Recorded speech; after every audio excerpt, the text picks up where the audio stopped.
Harrison? We are rolling, just FYI. We're streaming. Yeah, we're live. Is it on? Yeah. Okay. Reminder, you'll need to tap your button until it's green. If it's green, you're good. If not, you should be able to tap it once. Yeah, and you don't have to hit it each time. It should stay.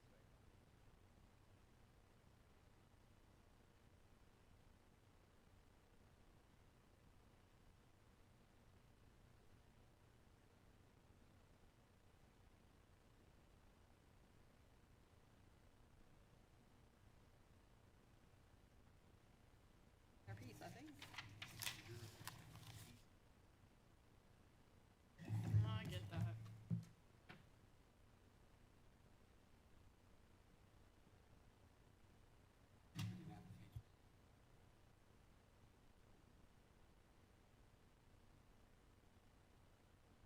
And you're good. Okay. Green, you're good. You don't have to push. Just speak into it. Yep.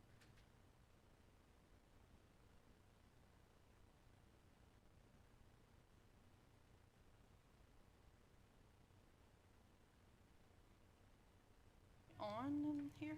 Yeah, mine's in, That's not connected. but you always There it goes. It tried to connect to somebody's iPhone.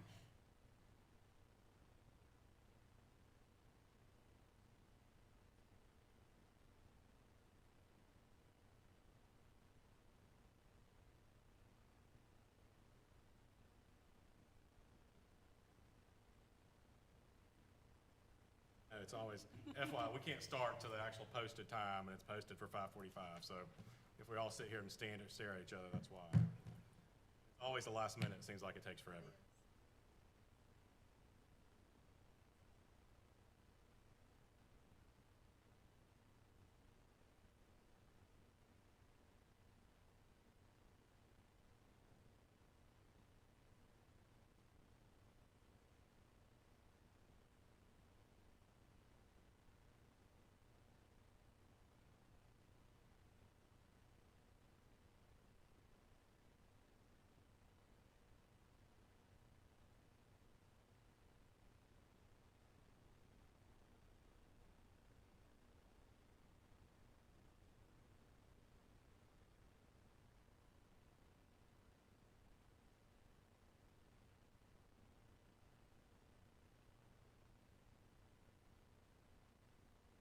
Apps and some don't.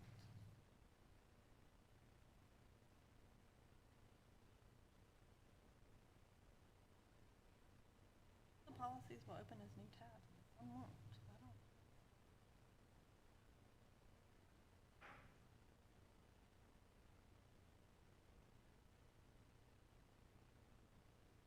Well.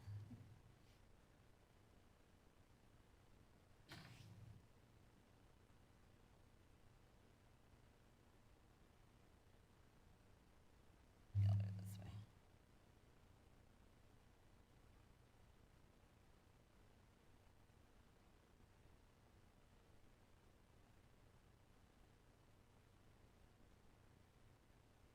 All right, I've got 5:45, so if everyone would stand for a moment of silence and the pledge.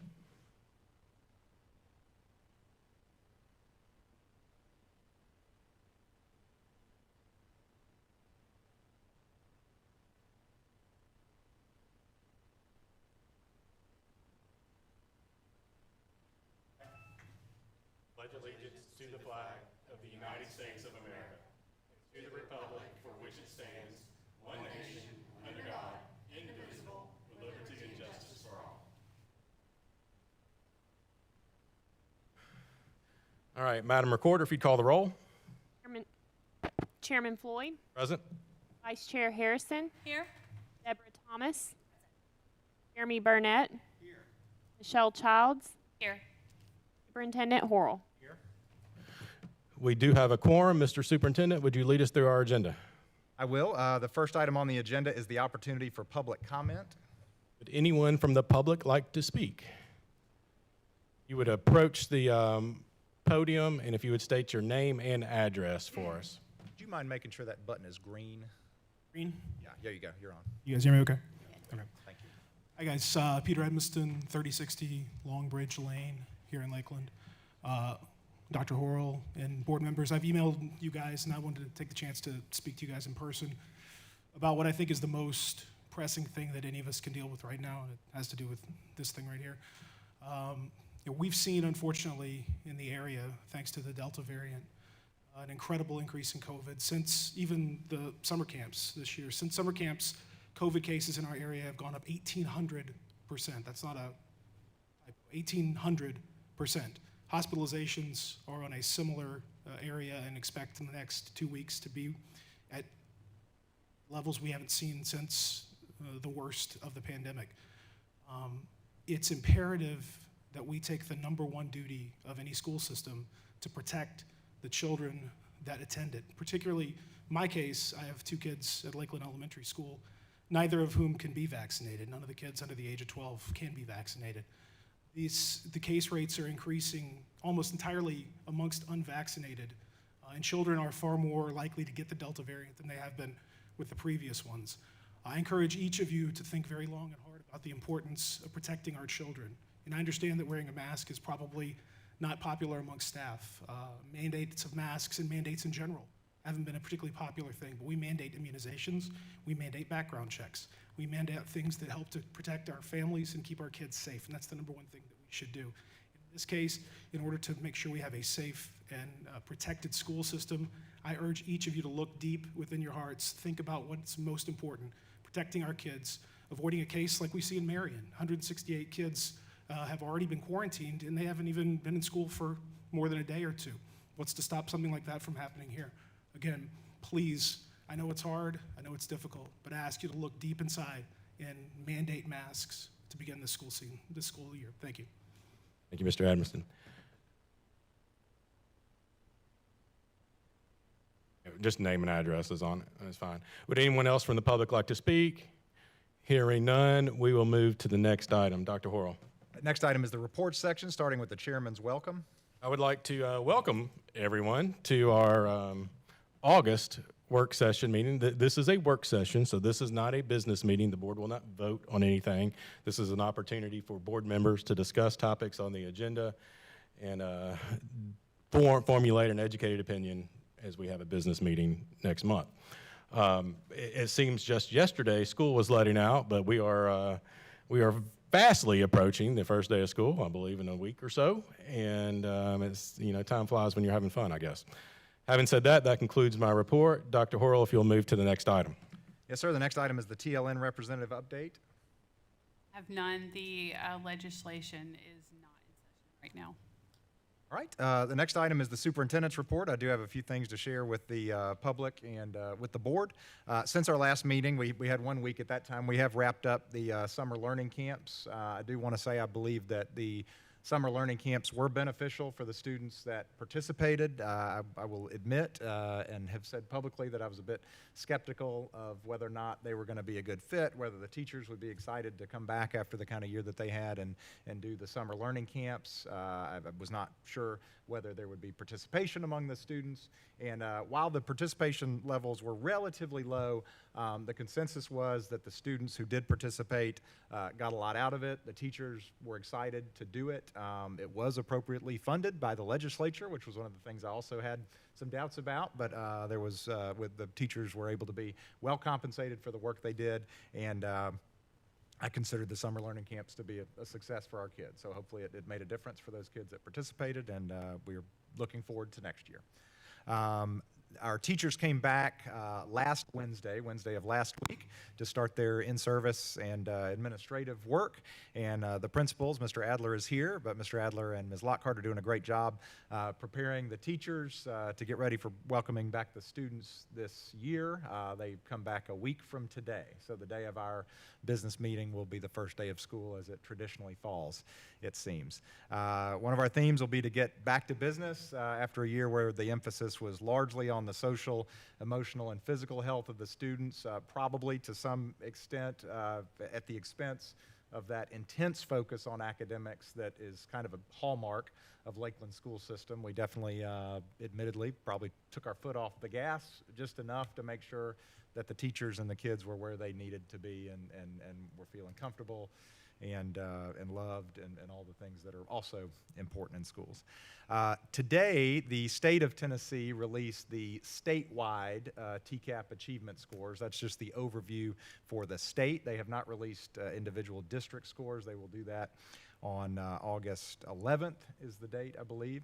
And what the commissioner and the governor shared today is that overall the state scores are lower when compared to the 2019 scores. Now, I do want to note, and I think it's important to note, that prior to taking the tests, the teachers and therefore the students and the parents were told that the tests basically did not count. It was a hold harmless year for the teachers. And I do think it's important when we look at dips in the scores. Certainly, it's not hard for me to think that the pandemic would have something to do with that. We've talked about the impact that it had on kind of our approach towards learning. But I do also think that to compare a 2019 where we had the regular full build-up and the emphasis on accountability, where it counted as part of a teacher's evaluations, where there were consequences for schools and school systems that didn't make certain grades on the test. I do think you have to take direct longitudinal comparisons with a grain of salt when looking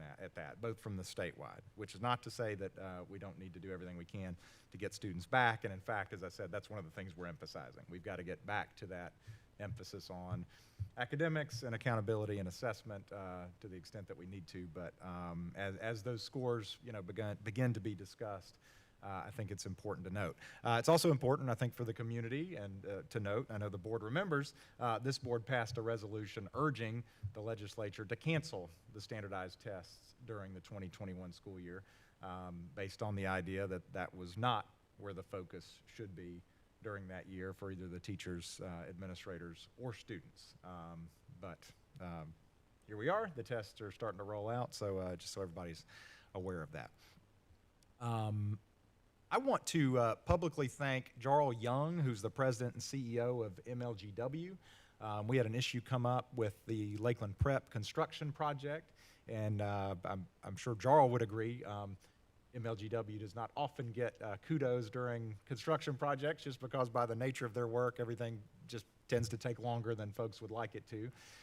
But we had an issue that was of significant kind of financial and timeline importance to the Lakeland Prep High School build out, and I reached out to Mr. Young, and he responded almost immediately, and with his executive staff, was able to work through our problem in a way that was cost neutral and should not impact the timeline. So I just want to say job well done, and we're very grateful for that intervention and their collaboration with us on that project. Speaking of construction projects, we have a kickoff event for our new Lakeland Prep Athletic Annex on August 7th. I wrote down the wrong. It is Saturday. It's Saturday at 9 a.m. The entrance is off Old Brownsville Road, just to the east of the bus lane entrance to Lakeland Prep. It is a new 5-field athletic complex, 4 lighted fields, a concession stand and restroom facility, more than 150 parking spaces, and it's really, I think, going to be a beautiful complex and a great asset for not only the children of Lakeland through the school system and the Parks and Recreation Department, who were partners in this project, but also the adults. Parks and Rec will be doing flag football and some adult soccer leagues and things. So I think it's really going to be something new and special and really, really nice for the Lakeland community. So we're all excited about that. We also have, I wanted to follow up on one of the projects, or a couple of the projects that came out of our recent special called meeting. We are now, thanks to the approval of the school board, to do due diligence on 2 possible future school sites, one that's part of the Meadows planned subdivision, and another that's a piece of property on Old Brownsville Road adjacent to Lakeland Prep, so just to the north of the Lakeland Prep site. So we are moving quickly to do soil borings and level 1 environmental studies on those, wetlands analysis as well.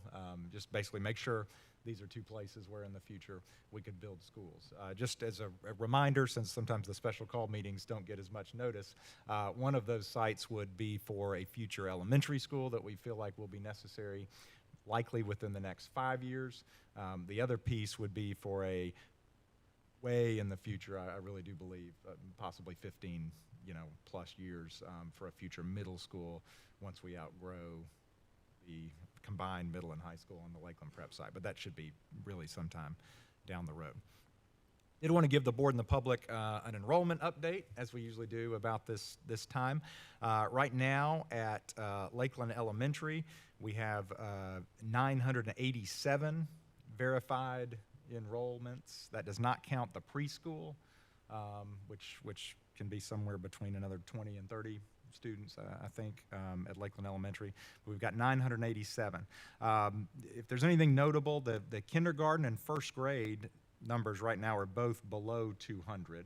And there was a while, if you remember, a few years ago where we talked about a bubble in terms of population moving through.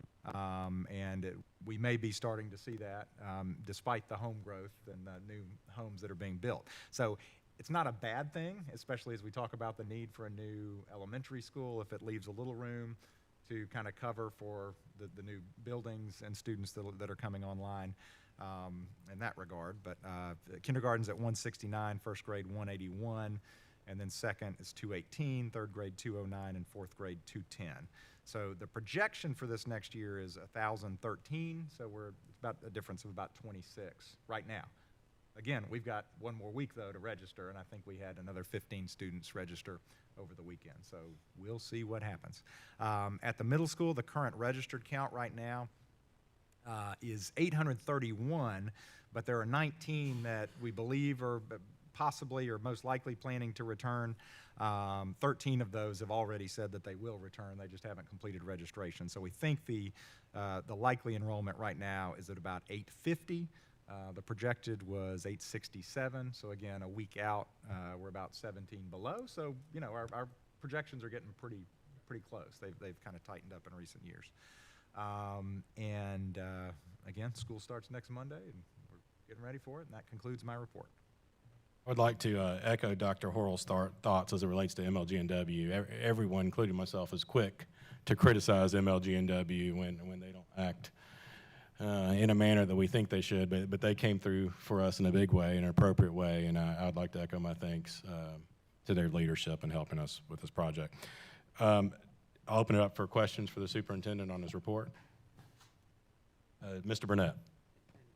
I talked about this briefly this afternoon, but we'll expect to be able to share and see results for our school system.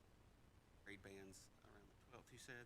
Yeah, I think the number was the 11th, and I apologize for writing it down, but yes, it's Not before our next. But not before that. That's right. Yeah, they are embargoed, and when they are released, they'll release each district, so you can kind of. Childs. Happen to have the enrollment numbers for the last couple of school years. I do, actually, if you'll give me just a second. The last couple, just because I know last school year was kind of odd too. So last school year at Lakeland Elementary, we had, and let me say these sometimes get confusing because this report does not include the what we call the transfers, employee children. So you can usually add about 15 to this number. Okay, is 971, and then at Lakeland Middle it was 830. Actual without the transfers. The year before that at Lakeland Elementary was 961, so we went up about 10 between those years. And at Lakeland Middle that year was 853 the previous year. That was the year we had a big 8th grade class graduate out. And then year before that was 908 Lakeland Elementary and 806, again before the transfers. Any other questions for the superintendent? Ms. Thomas. Do the projections seem to, we're done, do they seem to be holding true to what we're seeing? They may be a little high this time. But we've always gotten, like we had some record weekends right before school started. No, students will continue to register Yeah. well beyond 2 weeks after school starts. Mr. Adler's nodding. Yes, they keep showing up. Then then you'll get another pop at Christmas. Sometimes groups that'll come in. So yeah. Just a note about, so last year. I don't know if this thing is, we didn't take the 1920, test in yeah. '20. And in the standardized test world, a lot of testing don't like to do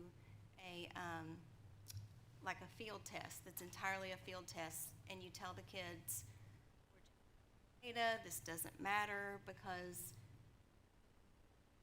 psychologically, it's different from saying, like you said, this is factoring into our school's evaluation, our teacher evaluations. So that's why a lot of testing companies like to embed their field test material so that it's part of the big test overall, and the kids can't tell which is the stuff that counts and which is the stuff we're just gathering data on. So all that to say, there's really no way to tell this snapshot, how accurate it is about what the kids actually learned and retained, and et cetera. And then I have one question about the summer learning camps. So in the future, are these the camps where they're supposed to take another test at the end, or is that the retention camps? Well, they did in this one They as did? well. There was a Okay. pre-test and a post-test that, Okay. that the state gave us to administer so Okay. they could help track whether they felt like. Thank you. In 2 years is when the retention bill kicks in, where a student that is not recommended for promotion has the choice of either having intense tutoring on a near daily basis, participating in the summer learning camps, or being retained. Any other questions for the superintendent? Dr. Horrell, could you give us an update on the high school construction project, specifically the track and where we are with those things? Yes, thank you. The high school construction project overall is doing well, is on schedule. We have just run into our first kind of supply chain issues, which we've really dodged quite a few bullets so far. There seem to be some issues with some of the roofing materials that are necessary, and some price increases and things that are being presented to us. So we are keeping an eye on that for sure. As far as the track and field goes, that's one of the areas that we had sequenced and were hoping and had the commitment from the contractor to get in time for football season. So as you've seen, the bleachers on the home side have been installed. The thought was that the track, the running track that goes around the turf field, would be completed for the start of football season as well. They ran into some issues with the grading on the subsurface itself that required some special attention. And I will say, unfortunately, this is one of those things, we've talked about it a lot. When you do a project all at once, it's easier. If you do part of a project and then come back and do a little bit and then do a little bit more, it can lead to some complications. And I think that's one of the things that happened. The track itself was basically graded and everything, and we've been using that area for the last, but then we put grass on it, grass and sod, and basically some of the slopes changed. So the contractor's having to do a little extra work to prepare the track, long story short. So what they're gonna do is possibly this week, is that right? Maybe this week, put down the asphalt on the track, and then they're just gonna leave it. The asphalt's not the final surface, but at some point they're going to just leave it and then complete the installation of the track after football season, so that the students can still walk across the asphalt and use the football field and have their home season. And then the plan is, as soon as they're done with football season, they'll come back and complete the actual running track. Now, what does that mean? That means that you don't have the track. So I mean, as far as preparing for that, the track is a spring sport anyway. Did I get that right, Mr. Adler, as far as the timeline? Yeah. Week of the 16th that they'll be putting in the asphalt. Okay, thank you. Good. Thank you for that update, Dr. Horrell, and I just want to be clear, because I think everybody's going to be confused. The asphalt on the track is not going to be what the track looks like until after football season. Correct. It would be very uncomfortable to do I just any sort of track and field event on it, yeah. I feel like we'll be answering that question again later, but I do want to point it out. Any other questions for the superintendent? Dr. Horrell, you'll bring the financial report to our business meeting as usual, I assume. Is that correct? Correct. Having said that, we'll move on to the next item. All right, since tonight is just a work session, we'll move on from the approval of the agenda and the consent agenda and into the discussion items. We have 3 minutes to be approved at the next meeting, the business meeting minutes from July 12th, the special call meeting minutes from July 15th, and the special call meeting minutes from July 27th. Any discussion on any of these items? Hearing none, any objection to carrying these items over to the consent agenda? Hearing no objection, we'll carry these items over to the consent agenda. Next item. Next item is discussion action on consideration of a 10-point grading scale. And I can kind of introduce that this was discussed at the last month's meeting, and Mr. Burnett and the board asked me to bring back some feedback on some of the things we discussed on the 10-point grading scale. And if you'd like me to review it, I can certainly do that. Mr. Burnett, if you don't have an objection, why don't we let Dr. Horrell lead off and then you can comment. Is that okay? Go ahead, Dr. Horrell. So based on the board's discussion at last month's meeting, kind of the conundrum we're faced with is there seems to be significant interest in moving to a 10-point grading scale in Lakeland school system, as several of our neighboring districts have done already, and is quite common nationwide. I think typically we would have the option, since the high school does not actually go into operation until August of 2022, to say we'll take some time and get everybody used to it and then institute the 10-point grading scale just prior to that. The challenge we've got is that we've got students that in this next year will be taking their first high school courses in the 8th grade during the 21-22 school year, and the board expressed, I think wisely, some consideration for making sure that all of the students at the high school were all basically being graded on the same grading scale. So the question became one of timing. We don't have a lot of timing to prepare the teachers in particular and the students and the parents to a 10 ready for this next year. But then what about these 8th grade students that maybe wouldn't benefit from that? So I've had a number of conversations with the middle school staff and some of their teachers, and wanted to kind of just put out there to the board members. I've had some individual conversations with the board members as well, but wanted to submit to the board the idea of just changing the grading scale through policy for those 3 courses. And that would be Algebra 1, Physical Science, and Spanish 1. So those are the 3 high school level courses that give 8th grade students high school credit, that we could just pull the trigger on those, and then over the course of the next year, give teachers, students, parents the opportunity to learn more about a 10-point grading scale, prepare for it, and then when the full high school opens, we could go system-wide. And if we wanted to, if the board wanted to, that could be elementary as well. Typically not kindergarten, but you could go, straight up with a 10-point grading scale. We went ahead and took the initiative, Mr. Adler did, to talk to the teachers of those 3 subjects, and I can report that they're all 3 both enthusiastic about the 10-point grading scale in general, and also supported moving immediately to it. So part of my concern with the discussion was making sure we weren't putting the teachers kind of in a position of panic and a quick turnaround. I do think that would be the case if we just said we're going 10 points here in a week, get ready. But I think these 3 teachers, kind of in a more limited, scale, feel like they can handle that and would recommend it. So we didn't quite get there at the last meeting, so I wanted to just throw that out there. And if the board was amenable to that, I could bring a policy modification that would do that. It would be kind of a 2-tier addition that would sunset the first part, and then the second part would kick in. Mr. Burnett, this was your agenda item. Would you like to speak? I appreciate the conversation about that. Really, that going that route goes back to what we had discussed originally, was to take this year to really consider it, plan it out, have the teachers and parents in the community even have that year to consider, get ready for that change, knowing though that we had those classes really.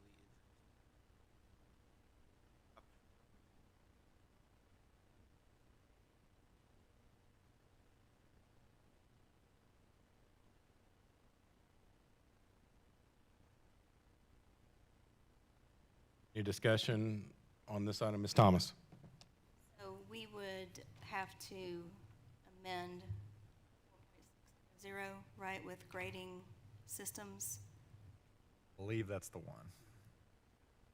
And because we're amending the policy, just one reading, correct? That's right. And we can do that, we're gonna try to do that next week.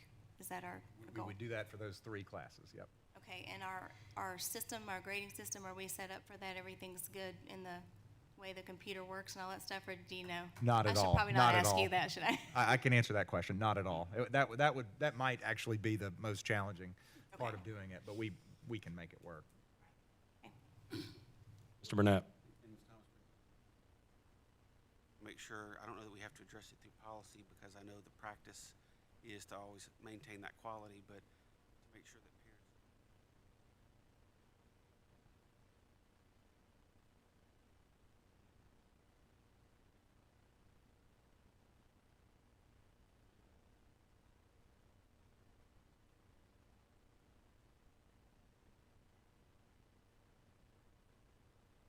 Define TSAC for parents out there. Student Assistance Corporation. So if you're getting Tennessee, not Reconnect, but Tennessee Promise dollars, any other Tennessee Student Assistance money to go to college in a Tennessee school. what that does. Any other discussion on this item? Dr. Horrell, would you state, I believe I know this, we're talking about algebra, physical science, and Spanish, is that correct? 1, yes. Spanish 1. Any, Ms. Childs? The policy you're looking, other that we would vote on next week would have an immediate change for those 3 classes, and then all classes with grades, so like not kindergarten, but all classes with grades would switch. Yes, in the 22-23 school year. Yes, In yes. 1 year. That's right. Yes, okay. Harrison? So slightly related to this, but could you take a look, when you're looking at this policy, at page 2, line 13, where it says students successfully complete a high school course will earn a high school elective credit? I don't know about, you and I had a conversation about Spanish, and I want to make sure, is that an elective credit? I know we had a discussion about the changes recently and how the high school, when it counted towards their 2 years of foreign language, things like that was taken in 8th grade. So I want to make sure that that line doesn't prohibit that practice when you are taking. Probably does, and we can take a look at that. Yeah, thank you. Good point, Ms. Harrison. Any other discussion on this item? Hearing none. Dr. Horrell, do you mind bringing us a proposed policy to our meeting next week, business meeting? And we'll just have that on there as a regular agenda item. Next item. Next item is discussion action on COVID-19 protocols for the 21-22 school year, sponsored by Ms. Thomas. Ms. Thomas, I see your name. Do you mind speaking to this item?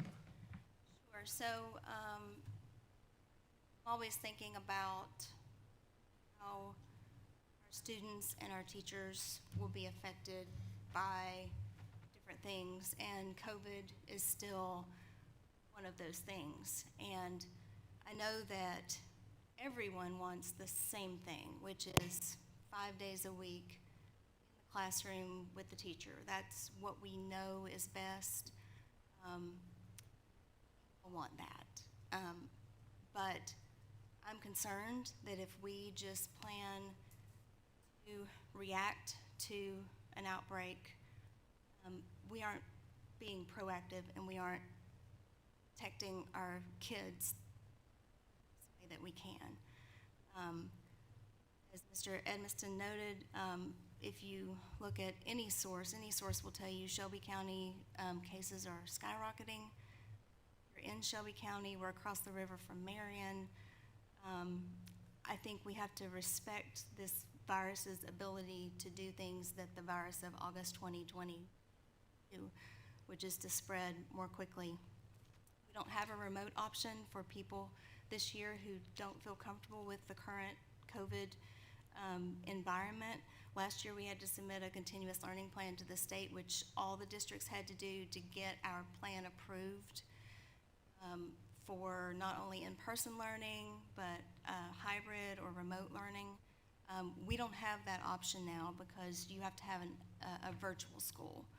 and we don't have an actual virtual school. So I know we all want to keep our teachers teaching, and we want to keep our learners learning, but I'm concerned, and people in the community have shared with all of us, because we've all been on a lot of the same emails.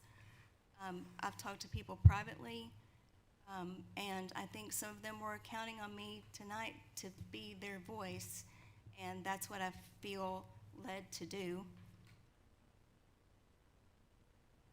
Thank you, Ms. Thomas. Would anybody else like to speak to this item? Mr. Burnett.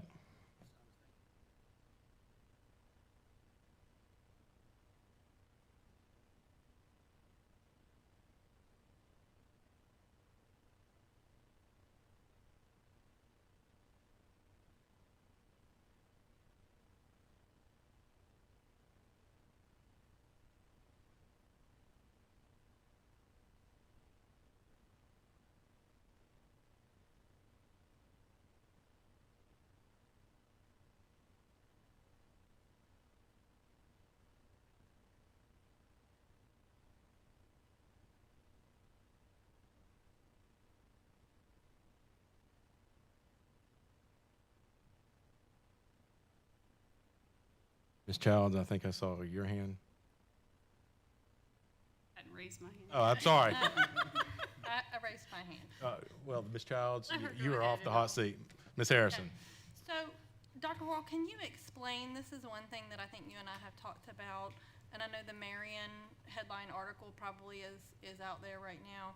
Can you explain the quarantine rules that will be in place for this year regarding case in a classroom or case on a team or whatever, so that parents are very clear about why we might end up with 100 kids in quarantine, or especially like in a 6th through 8th grade setting? I know the elementary school will have a very different operating scenario than the 6th through 8th graders, and the 5th graders certainly will have it.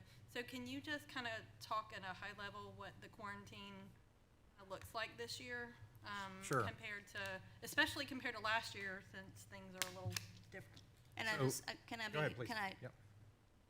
Originally, that was what I wanted to know, because I want parents to know what to expect when we have positive cases. How many days are the kids gonna be at home? That impacts the parents who can't go to work because they have to be with their kids at home. How does it affect people who are surrounding them in the classroom? And that was my original intent, and the last week has changed things. And so I don't like to surprise anybody by what I'm going to say, but we all represent a lot of parents in this community with a lot of different viewpoints, but ultimately, and you all know this when you went to your orientation for school board first. So that's why I felt it up. But please, this is important information everybody needs to know, and it'll have a huge impact on families. Sure. So just a review from last year, we worked very closely with the health department. I considered our district to be as cooperative and frankly aggressive in terms of contact tracing and quarantining as anybody. And the way that procedure went was kind of multi-layered. The school level had the responsibility basically for doing the contact tracing, mainly because of proximity to the students. We would get notification that there was a case. A lot of times you get that a day or two maybe after the student stopped coming to school with symptoms. It certainly is complicated, but we'd get notified that there was a case, and the school administration would speak to any teachers that were involved in that classroom. Now, I will say that last year we were pretty severe in terms of the way the schedule was set up, so that the students didn't move very much. The teachers moved to the students. Students ate in the classrooms, and admittedly, it was easier to kind of get a handle on what had happened in that classroom. But we would depend on the teachers to say, these were the kids that were closer than 6 feet for more than 15 minutes. So, and that's the standard, and that remains the standard in terms of quarantining. So we don't actually quarantine. What we can do is exclude from school. again, just in terms of the vernacular, or rather the language that they use.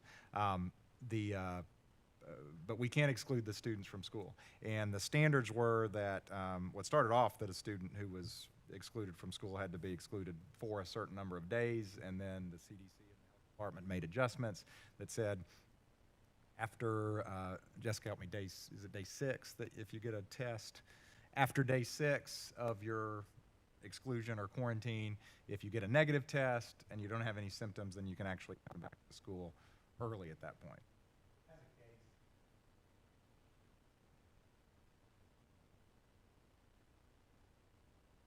Okay, sorry, the stream can't hear me if it's not on.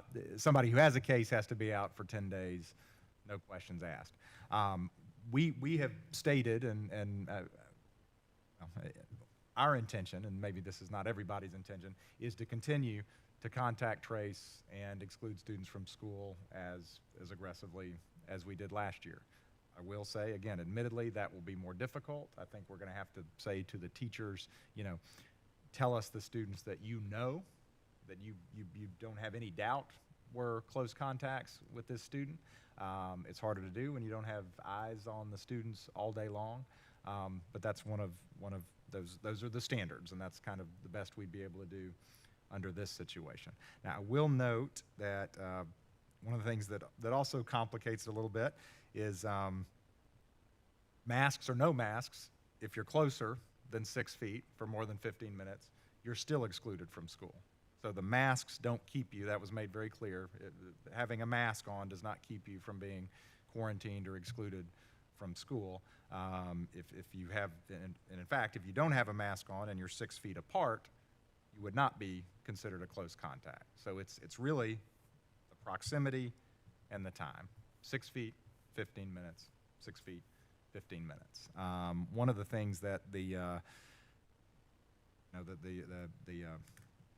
CDC and the Academy of Pediatrics is saying is that, everybody needs to be in school. And I think we're all on the same page there. Everybody needs to be in school. And even if you can't socially distance because the school facilities won't allow it or your HR resources won't allow it, they put them in school anyway. And they are recommending masks. Those organizations are. But that would not change the quarantine situation. The quarantine or exclusion from school is less than 6 feet for 15 minutes, and that would, again, continue to be our intention. Go ahead. A follow-up question? Yeah, Ms. Harrison. So has there been any discussion, particularly, or I guess it would be at all grade levels, about assigned seating in classrooms so that contact tracing was more doable and possible, exclusion from classroom or from the school day? I certainly don't want to tell anybody how to run their particular classroom, but has there been discussion at school levels about assigned seating on buses so that we could better have a handle on exclusion of contacts, certainly that were within 6 feet? So buses are supposed to have a seating chart. Teachers typically have a seating chart. We haven't said to them specifically that you must have a seating chart, but we will, if they don't know, they will know that as part of the contact tracing, we will request a seating chart. The difference would be that they're just going to more classes. It's especially problematic in the high school situation, but most of the high schoolers switched classes, I think, this past year anyway. 8th grade will do the class switching like a high schooler does. So there'll be the six periods, so whatever classes they go to, if somebody's comes up positive or whatever, contact tracing will be done among all 6 of their classrooms. Reach out to those teachers and say, give me the list of the ones that you know. And it is admittedly, it's an inexact art, and it will be more inexact this year in any situation. I know last year we had where sports teams were planning to go ahead with sports teams, but when we've had cases on sports teams, we either have to determine whether the whole team quarantines or whether just, there was, whatever the situation is. I know there has to be an investigation there, but certainly if we're going ahead with sports, all those determinations have to be heard as well. Absolutely. And in same situation, you have to depend on the coaches. We certainly had and heard about situations where just based on the makeup of the team, there were different parts of the team that didn't tend to be together as much. Now, the problem is if they go home and the whole team does something socially, that's hard to keep up with. We ask the students, we ask the parents of the infected students, and then we ask the teachers, and that's sometimes the best we can do. I can also tell you the cafeteria will be challenging. Our plan is to get students back eating in the cafeteria. We're not planning to put restrictions on the buses. That was obviously a major inconvenience for parents last year, and that we severely limited the number of bus riders last year, and that is not the plan for this year. I should note one more thing. One thing that is new this year that was not in place last year, and we do have some middle schoolers that would fall into this category, and certainly teachers that fall into this category, the vast majority of teachers. If you have been vaccinated, you do not have to be excluded from school if you are a close contact. Yes? You're symptom-free, correct? If you have symptoms, you do have to be excluded, correct? If you have a positive test. You have a positive test, my understanding is you have to be excluded. A positive test is excluded no matter Yes, what, that's what I'm whether saying. you're vaccinated or not. He just Positive may test not is always the same. exposure. I'm saying if you were identified as a close contact, if the Okay, I'm teacher following. said that Michael has a case and Michael was with Billy, all day long, and Billy's mom says, well, Billy's been vaccinated, then Billy would not be excluded from school. Yeah. Childs. I'm sorry, Ms. Missball.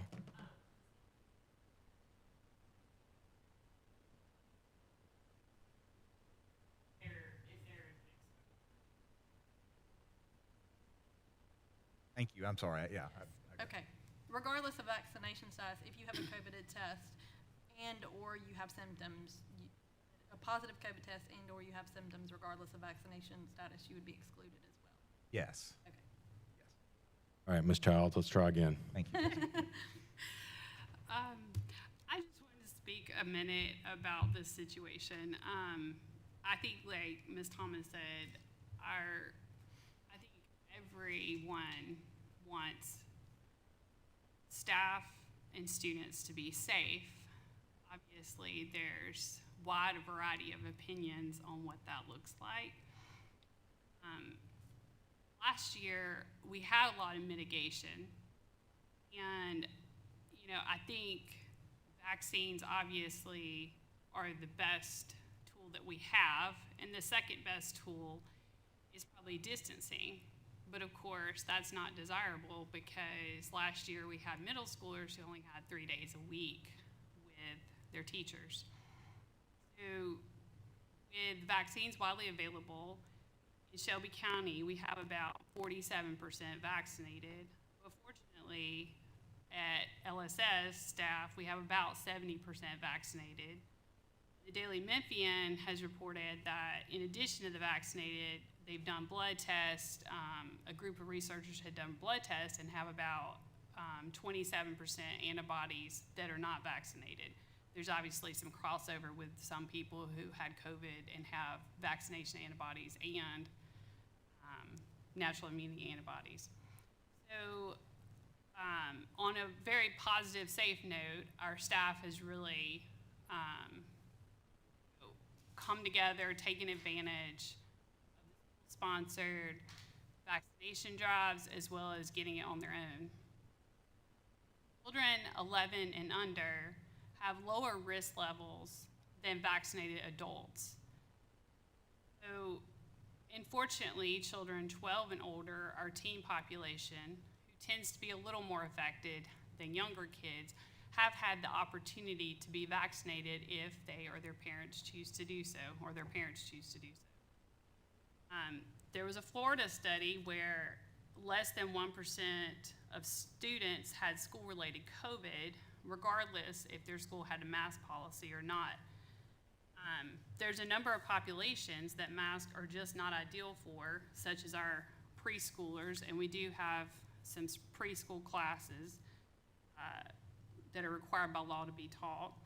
We have special needs populations, speech therapy, phonics learning, foreign language learning, English as a second language learning. Unfortunately, these variants are going to continue to happen. And they're going to continue to happen until the entire world has access to vaccines. Right now, they're estimating that that'll be 2023 because it's going to take billions more before some of the poorest countries have access to vaccinations. Right now, the Delta variant is a game changer. It's fortunately not causing more severe illness, but it is absolutely more contagious. Fortunately, the UK has already experienced their peak and starting to drop. Most experts expect that will happen in the next few weeks, and hopefully it will, because obviously none of us want anyone to be sick with COVID. I do believe that being able to offer a full in-person school year will help our students with all that's been upended in their lives since March of 2020. I think it will promote positive mental health. And I do think that, you know, as important as safety from COVID is, it is not the only public health issue that faces our country or our students. And no matter what decision our school board makes, I'm confident there will be very frustrated parents because I've gotten a number of emails from people who do not want a mask mandate and people who do want a mask mandate. Obviously, masks will be available for students to use, to have, and their parents will be supported if they send them a mask because we understand that everyone's at a different place in their family. I mean, my family, personally, we took it very seriously. We missed holidays with family. We missed all kinds of things until the vaccines were widely available, and we were able to take advantage of that. But while others may not agree, every parent may not agree with my perspective on it or the perspective I've gleaned from all the emails that I have carefully read. I do indeed take it very seriously, and I want every student to be safe and feel safe, whether they're wearing a mask, whether they're not, whether they're vaccinated, whether they're not. And I really applaud all of our school staff who have indeed gone and gotten vaccinated. Ms. Childs, any other comments? Dr. Hurl, do you mind speaking to the cleaning protocols and those types of things?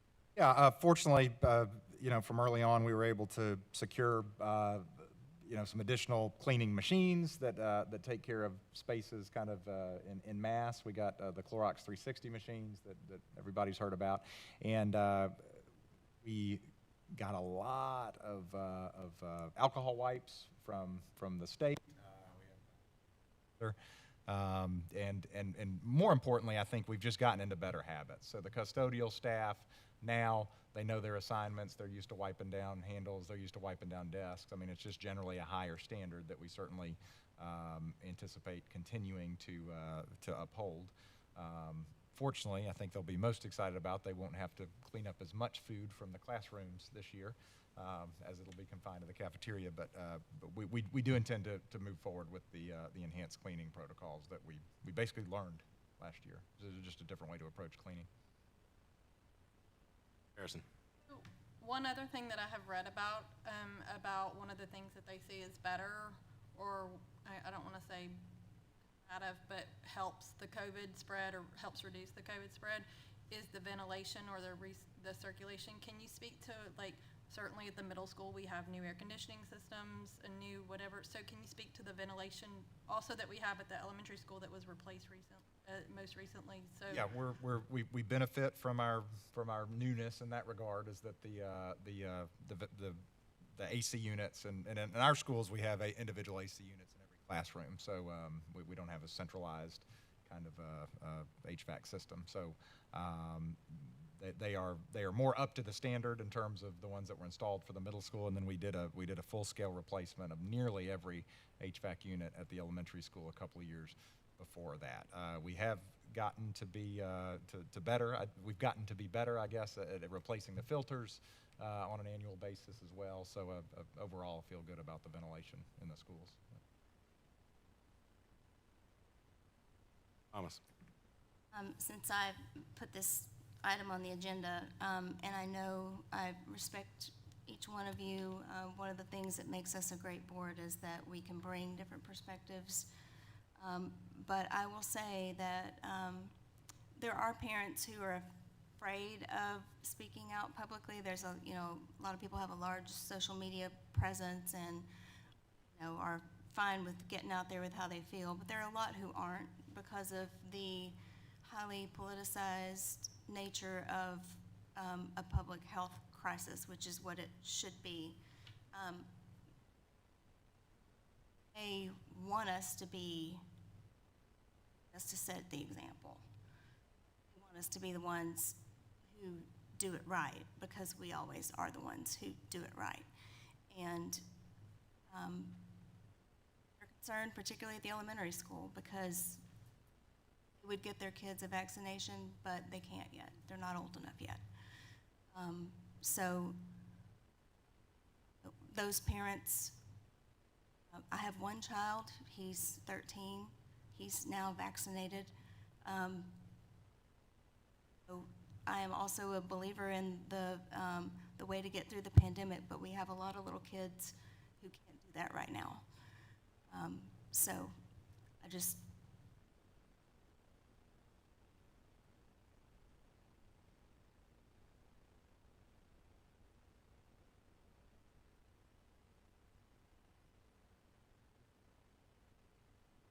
some of last year, some of the spacing that could go on at the elementary school, because I know that was it, like, so we have lower classroom sizes. There's a 1 for 20 or 1, so there was more,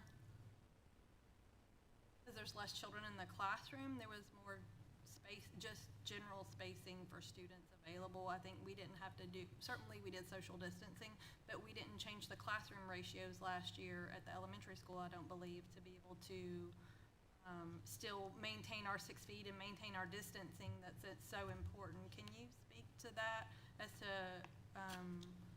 kind of how many students and how that spacing works at the elementary school level that Ms. Thomas is referring to? I can speak to last year, but I want to be clear. We asked the teachers to do a lot of really specific things in the classroom last year, and we basically required that all the desks be spaced 6 feet away from each other at the elementary school. You're correct that we didn't have to, and we've had them remove all the excess furniture so they could spread out, and we were able to set desks up with roughly the same elementary school class sizes at the elementary school last year. That did not work at the middle school, which is why we had DCI and these other areas. But I do want to be clear to the board, we have not asked the teachers to space the desks this year. If there was a parent that wanted to express to their teacher they would prefer, like if they wanted to work it out on an individual basis, let's say with Ms. Lockhart and their teacher, that wouldn't be objectionable to say, can my child make sure they're 6 feet, or can their desk, can we work? I mean, I'm not saying that I want people to jump through hoops, but I want people to feel safe going to school. And if we tend to have it so that they can work it out on the individual level with their teacher and Ms. Lockhart and the administration at the school that says, I'd like for my child to be 6 feet apart from the other students for this class, for this day, how can we work that out? I think that's a reasonable conversation that any parent can have with Ms. Lockhart and their teacher to keep them safe and make them feel safer at school. Our teachers go to extraordinary lengths to accommodate requests on a regular basis, so it's hard to, I can't speak for all of them, or certainly No, I don't want to speak totally- for the principals, but it's hard to think that if a parent called and said, this is something I'm asking you to do for my child, that the teacher wouldn't most likely be willing to do that. That's what to say to you. I guess I'm saying there's conversations, there's options that address people's personal opinions and feelings, that there should be there is options out there that certainly we're not going to be able to address everybody's problem at this level, and that as we do every day, that I want teachers and the administration at the school and the parents to be in direct conversation about what is best for that child and for their family, safety-wise, them to feel comfortable to go to school. Because there are things we can do at this level, but we're not going to be able to address this exact person. certainly want to make sure that it's clear that those conversations should be, if somebody needs that to be feeling safe at school this year, that they should feel comfortable having that conversation and not, that there shouldn't be pushback. And I don't think the administration would have pushback. I don't think the teachers would have pushback. And it would be encouraged, certainly, to feel comfortable to come to school. And I think for the most part, that's correct. I do want to be clear, you know, to the extent that you can do that without disrupting other students, disrupting the course schedule. I mean, there's one thing to say, can you know, seat my child in a particular area or manner, and I don't think 6 feet away, you know, for the whole day would be a challenge. I mean, but I don't think that would be a challenge, but that's a different situation than I want my student to have their own teacher, you know, in a place that's, I mean, I just want to be clear that I think within reason. I think we've said social distancing is one of, besides vaccination, that's our second go-to. So if we can have, if parents feel like that they want their child socially distanced in the classroom, that we can work with their teacher on how to accommodate that, for them to feel, their child and them to feel comfortable with their personal situation, to be able to, their in-person learning, which we also feel is so, we've expressed for the past year that is so important.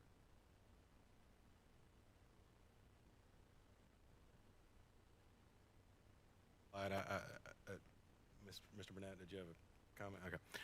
I'll add that I don't believe this ever got any traction, but am I mistaken that the American Academy of Pediatrics last year recommended 3 feet of separation? Well, they basically said 3 feet is acceptable. So and I think that speaks to the importance and their desire to have students in school. I do think there was conversations about if you can only have social distancing or have kids in school, which do you pick? And I think the consensus right now is you need to have kids in school. And they're saying, in fact, every webinar I've been on has said, you know, if you can only have kids in school and can't socially distance at all, get kids in school. If you can have kids in school, then it's less than 3 feet, get kids in school. But they have reduced the acceptable guidance from 6 feet to 3 feet. However, closer than 6 feet for more than 15 minutes is still a close contact. Other comments or discussion on this matter? Hearing none, we'll move to the next item. Next item on this work session agenda is discussion on policy 4.205, enrollment in advanced courses. There is no link to this one because we need just a little more time. Ms. Decker at the high school vice principal, you know, started the 1st of July, and we're trying to make sure that we get some of these high school and things that, especially that have implications for high school, sorted out with her input. So we're going to take a little more time on that one. I expect to have that for you at the business meeting. We'll carry this item over to our regular agenda. Next item. Next item is discussion on policy 4.212, the virtual education program. Dr. Horrell, would you like to speak to this? I would. So this is new policy. This speaks to the allowability now that was made possible by the Tennessee State Board of Education that says we can no longer have a CLP, as we said. We talk about flipping the switch to remote learning if cases or quarantines got to be bad enough. We no longer have that option, but they have said that you can offer what the state calls virtual education under certain conditions, including if you want to offer a course that's not offered at your school, which is a good thing for a smaller school and smaller school system like Lakeland, but students who are homebound, students who are quarantining, and students enrolled in an alternative school, which was also, I feel like, a major concession and a positive thing. So this was the virtual education program. Any discussion on this item? Mr. Harrison, sorry. I had one question. I saw the list of requirements, or when virtual education programs, I see it talks about students and homebound, but I don't see anything addressed about any staff. I mean, because we certainly have to have staff available at the school when, you know, if there's a certain amount of the staff that is quarantining. Is that addressed anywhere? Let's say if 20% or 30, whatever percentage of our staff ends up in quarantine for whatever reason, is there anything to address that basically, let's say all the 7th grade teachers, I'm just gonna say a scenario. Like if all the 7th grade teachers had to be quarantined, then, so there's nothing in this that address teaching You're staff. talking about a teacher at home teaching students at school, like we had No, I'm sometimes? saying, like, it talks about the virtual education program is allowable for students that are quarantining, but it doesn't address that if your entire staff is quarantined, that would be teaching the students in person. Like, there's no, how do you, I guess, you would just fill in with substitute teachers for 2 weeks? Okay. So you couldn't have your teachers on quarantine virtually teaching your students? That's not an allowable? I'm sorry. We did do that. And sometimes the teachers, if they felt okay and they were at home and they were Right. quarantining, we would have an assistant in the classroom and the teacher would be at home and they'd be on the screen, and some of them did a remarkable job. However, that's not their definition of virtual education. I think virtual education to them is the student is learning. I mean, I see what you're saying, that would be the same as, I guess, taking a course that was virtual. I don't think that was the intention Okay. of the legislator. There's nothing in my mind that keeps that from being allowed, though.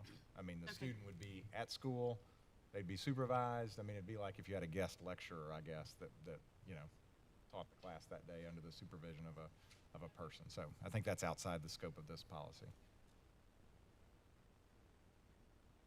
Dr. Hoare, you mentioned in our previous discussion exclusion and quarantining. So I wonder if on line 11, would it behoove us to add for students who are quarantining or in exclusion? That was, It's an interesting question. So I'll tell you, it's the Shelby County Health Department that told us we should not use the word quarantine, that only the Shelby County Health Department quarantines. Now, obviously, when we talk about what we do, parents think of it as, I got quarantined by the school. I think that's what the legislation means. I mean, I think if we say who are excluded from school, we'd have to say something like excluded from school due to health department guidelines, but I think most people would understand that to be a quarantine. So it's a good question, but I don't know the best way to fix it. Mr. Plumley is sitting over there looking bored. I think we ought to give him the opportunity to look into this and get back to us, if that would be okay, Mr. Plumley. Any objection from the board? Hearing no objection. Mr. Burnett, could you state your question just so Mr. Plumley has it? just on line 11, it says continuity of educational service for students who are quarantining, and then hearing Dr. Horrell say in our previous discussion, using the word exclusion instead of quarantining. Just do we need to explore quarantining or an exclusion for health-related reasons, or instead of quarantining, just exclusion, or do we just need to leave it at quarantining? I guess I could see one of three scenarios being used there. Thank you, Mr. Plumley. It's in the bill for that to Chair Floyd. Happens every month. We'll carry this item over to our regular agenda. Next item is discussion action on policy 4.213, family life education. Dr. Horrell? Yes, this has been added to the website, so you can look at the new policy on family life education. This is something that we've been doing, thank you, but that has now been put into policy. So this is a new policy. Policy. Any discussion on this item? Ms. Harrison? If I read it correctly, this is procedure that we have been following, but now it's formalized into policy. Correct, thank you, yeah. This is, the law has been in existence. I'm honestly, I don't recall why this was not in policy previously, but this is all jives with what we do. Grade, I know it says age appropriate. At what grade does this begin? Question. I wish Ms. Lockhart was here. Check. Let me find that out, and I'll let you know. I don't recall. It's elementary school. There's notice that goes out to the parents about There is, this. yeah, and we followed that. They send out the videos to parents. They've got the opportunity to review. Parents have the opportunity to say, no, I don't want my child to participate in this. It's not, fortunately, it's something we haven't had an issue with. It hasn't been, School too about this though. Because I I think know, there's an I should have annual stuck with my first answer. Let me check, and I'll let you know next time. I thought there was an annual curriculum after that. It just changes every, Yeah. but it starts at a certain year and then there's ever annually. yeah, Because I know I After that. reviewed one of them for Susan Rice, one of the older groups, just to kind of update it and make it a little more applicable to questions they might, learn in our community. I was just curious where it starts. We'll find out and let you know. But I can't promise you that's where it is. And when I said elementary, anyway, I will find out. Oh, that used to be elementary grade. That's part of what I mean. Don't know if it's moved back to fourth though now, it may have. Are we comfortable with counting this as a reading for this first policy, and then we'll bring it back to our business meeting, and if it needs to be amended, we can amend it at that point? No objection. We'll carry it over to our regular agenda. Next item. Next item is discussion on policy 4.605, graduation requirements. Dr. Oral? This is just one of those that we have to have as we anticipate opening the high school grades, and most of this is just the actual state graduation requirements. Now, there are some policies that require some more specificity for school system. This one's not one of them, so this one should be pretty much straightforward. Any discussion on this item? I do have a question as it relates to, so currently our students that go to Arlington High School, they have to also have focus area, a certain number. Is that part of the state graduation requirements, or is that a Board of Education? They have to have 3 focus area? Let's figure out where it was on here if I was missing it. I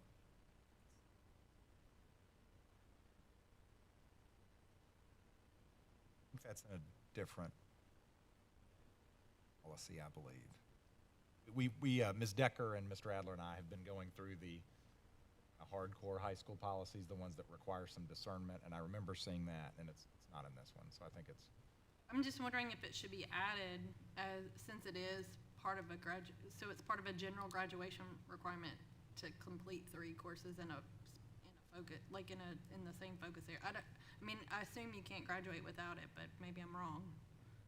I would want to find out why TSBA didn't have that in here, so we can certainly look at that.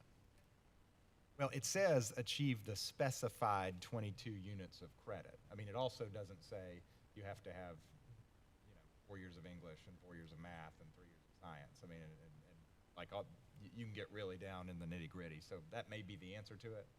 Under that caveat. Specified. I mean, that is definitely specified in the law, in the same way that the number of different courses, personal finance and U.S. history and yada yada yada. I think it may say, I think it's probably listed out in the specified. Other discussion on this item?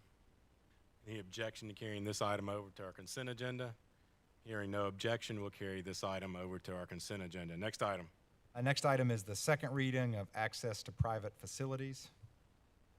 Dr. Oral? I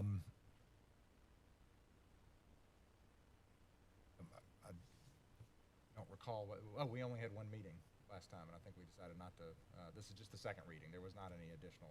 That is correct. Sorry, I should have caught that. Any objection to carrying this item over to our consent agenda? Hearing no objection, we'll carry this item over to our consent agenda. Next item. Next item is second reading of instructional standards. Any discussion on this item?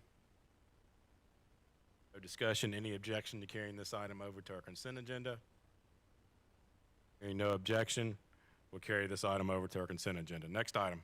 Next item is update to policy 4.206, special programs, homebound, and remedial instruction. Dr. Horrell? Yeah, this, some language was added here regarding COVID-19, again, what they call quarantine, students on homebound instruction who are temporarily quarantined due to a positive COVID-19 test result or possible exposure to COVID-19 may participate in remote instruction during the period of quarantine only. Another example where they're using the quarantine language, but they would argue that. Should look at to see if we need the language on exclusion versus quarantine. I mean, if we're not If we're allowed. going to do it for one, we'd do it for the other. I think the answer will be the same, so when it gets back to us on the other, we can amend it. Any objection to counting this as our first reading? Hearing no, Mr. Burnett. And I had one question, because it says remote instruction here, so that remote instruction includes virtual or other remote instruction, right? Right. Okay. This is an update, so it'll only need. Can vote on our business meeting. Any other discussion? Any objection to carrying this item over to our consent agenda? Hearing no objection, we'll carry it over to our consent agenda. Next item. Next item is discussion action on update to policy 5.106, application and employment. Dr. Horrell? This is one we did have some discussion on, and we have cleaned it up. I think it was made better by the input from the board, and at this point,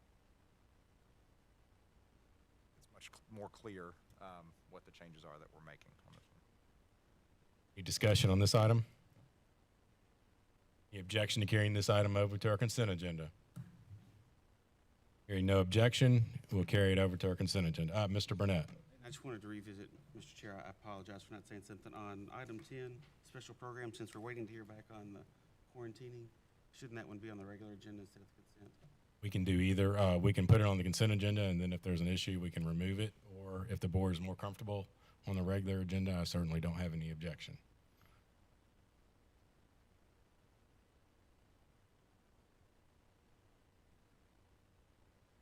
Dr. Horrell, will you get to everybody prior to the meeting? And Yeah, we did, to Mr. Burnett's point, we did put 5 on the Correct. regular, I Correct. believe, and that one, so we probably ought to do them both. Because that was the first, maybe I'm,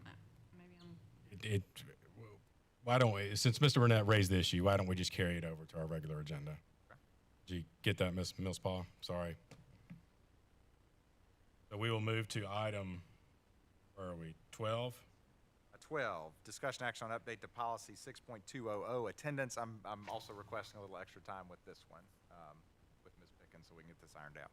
Any objection to carrying this item over to our regular agenda next week? I have no objection, but I wanted to ask a quick question. So with the word quarantine, other places in our policies, so do we just need to do a blanket look-see at that word, a search for that word, and see where it needs to be dealt with? I'll yield to Mr. Plumley. My belief, this is sometimes I call myself Ted Horrell, fake attorney, is that there is a common understanding of the word quarantine, and when we say to a student, you may not come to school because of an exposure or an illness, then that's considered a quarantine, even though the health department tells us we shouldn't use that word. Maybe I shouldn't have brought up that the health department kind of does that to us. I don't know. They have, but I feel like in most cases when people are reading the policy, when we're talking about it, when we talk about it, when we say quarantine, we mean legislature means as well. But I'll let Mr. Plumley. Correct. It might have some other implications.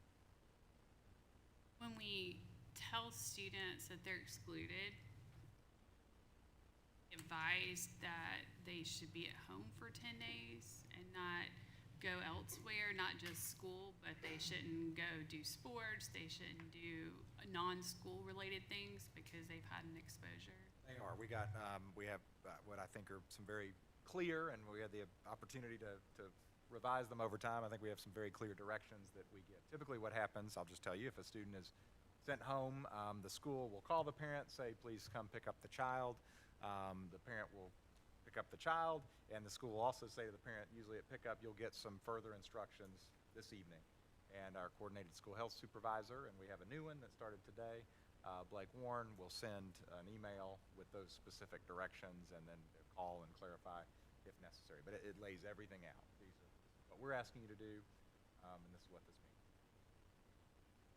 Yeah, I mean, obviously we'll find out the legal piece, but if they're excluded from everything, not just school, then that is what the common definition of a quarantine is. But I know we're not using the word quarantine, but they're told not to go anywhere for 10 days. Correct. Thomas. Last year, we had spaces that were dedicated to holding kids. You know, our clinics aren't very big. Do we have a plan for that this year, since those spaces have probably gone back to be utilized? Were intended, or? We would just keep this. We don't have dedicated kind of areas set aside like we did last year. so technically though, if it came down to it, like I know we have library that is used, but there are spaces that last year had, like the library was full of students. So if we needed to have an area, let's say the library is now, that if it got to that point, we could have a holding area. Yeah, I'll tell you what, I mean, just from our experience, we anticipated, when you think about those areas, you picture kids that are sick and, possibly germy and, need to be isolation in these, and we had the Bisqueen and thing hanging down, separating them. In our minds, those are kids that have COVID. Typically, you get a phone call that the kid has COVID, that has COVID.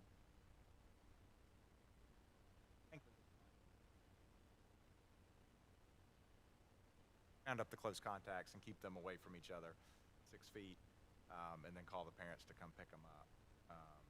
So.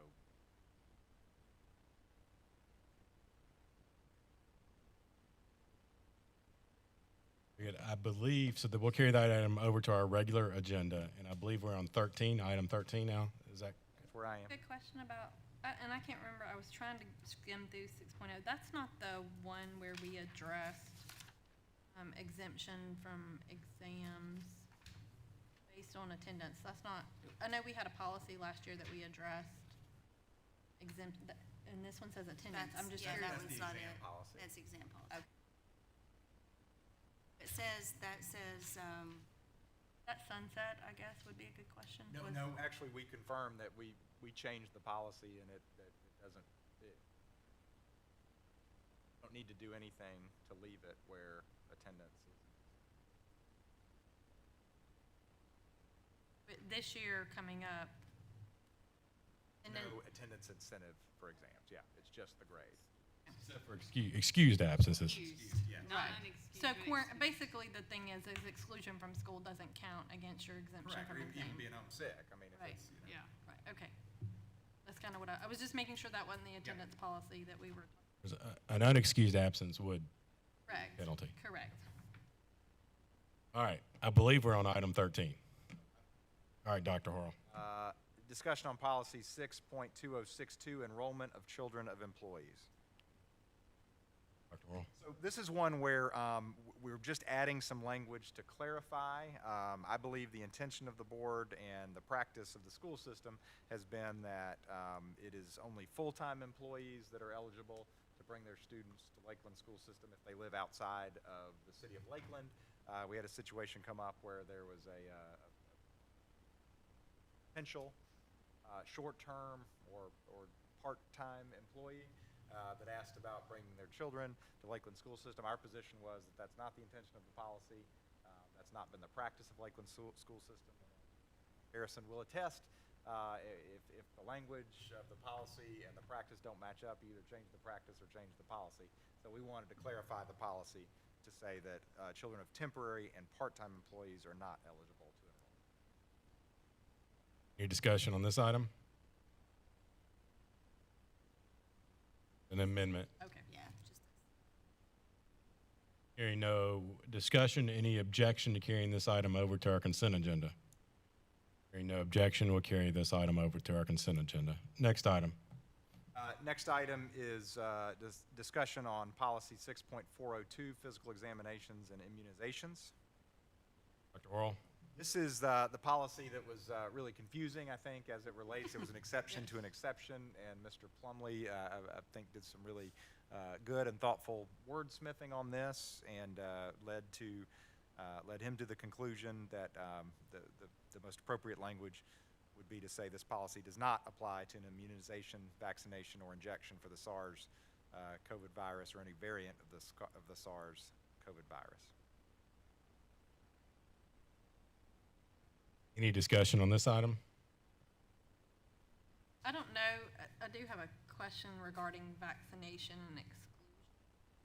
So, I know it says that you don't have to get it, but so in order for teachers or whatever, or even students who have had the vaccine to not be excluded based on their status, do they have to provide proof to the school nurse, or or do they just say I had it, or how does that process work when this kind of talks about immunizations and exclusions? I just want to understand that for this coming year. Our intention is to request proof of vaccination if a student has been identified as a close contact. And again, it doesn't matter if they have COVID. If they have COVID, they go home. But Right. if they have been identified as a close contact and that student, in our case, a middle school student, has been vaccinated, then we're going to ask the parent to present evidence. We do have a backup. We can look in Tennis is the name of the system where they register it, but it's not entirely reliable. So we'd like to start with, got the card, show us the card, and then you would not be excluded from school. Nothing in this policy prohibits us from asking for that for exclusion purposes from school. Correct. We would only ask for it basically at their desire. Like there's never a situation where we say you have to show us your card at something, or there's no incentivizing. I mean, the only incentive really is, if it has been vaccinated and you show us the card, then we don't have to exclude you. Parent says, well, I don't want to let you know, and so I'm not going to show you. That's up to the parent. Okay. Any objection to carrying this item over to our consent agenda? Hearing no objection, we'll carry this item over. Next item. Next, the last two items are related. Discussion on the superintendent evaluation, discussion on the board evaluation. This is basically a conversation we put on the annual agenda where we just make sure that there aren't adjustments necessary to the timelines or the approaches to these two items. Any thoughts or comments on either the superintendent evaluation or the board evaluation? So I think in prior years, we've used the TSBA board evaluation, is that correct? Yes. So, that would be the model. Can you send us, or Mr. Plumley, have us send the most recent version of those, just so we have, Ms. Millspaw probably has it. whoever has The them, instruments themselves? Yes, Yeah, I just- can do okay. that, yeah. just so we can review and make sure before next week there's no updates or Yep. changes. Mr. Burnett. And I'm working from memory, so that's a dangerous thing. Didn't we make a change to the TSBA model last year on the ranking? There was some adjustment I thought we made. I believe we changed at some point, if it wasn't last year, it was the year before, the Numbering the scale. numbers so that they matched up with the superintendent's evaluation. So it went from a 1 to 5 to a 1 to 6 on one. Right. All right, thank you. Any other business needs to come before the board? Are there any announcements? I'd already mentioned it, but the ribbon cutting on Saturday. Very good. 9 a.m., is that right? 9 a.m. 9 a.m. on Saturday, the ribbon cutting for the athletic complex.